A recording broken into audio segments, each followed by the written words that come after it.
Jesus looks down and he sees John, the beloved disciple, and Mary, his mother. And he says to John, "John, behold your mother."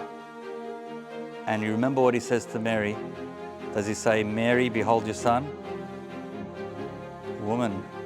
Woman, behold your son.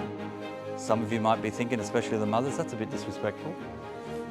Remember, we've gone through this. He did not disrespect his mother.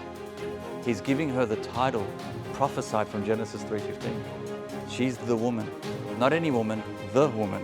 The woman that would be at complete odds, at enmity with Satan.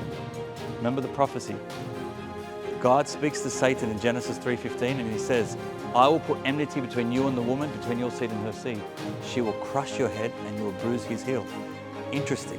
This is the woman. Jesus says to his mother, "Woman." And interesting, it's not the first time he said it. When was the first time he said it? Wedding feast at Cana. You remember that? When they ran out of wine and Mary says they have no wine. And then Jesus says, "Woman, what is this between you and me?" And then Jesus says, "My hour has not yet come." That was 3 years before this.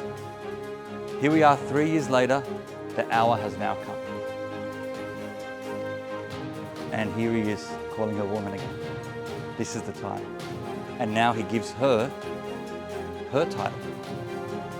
"Behold your son," meaning what? Mum, you know the mission. I'm always going to be your son moving forward.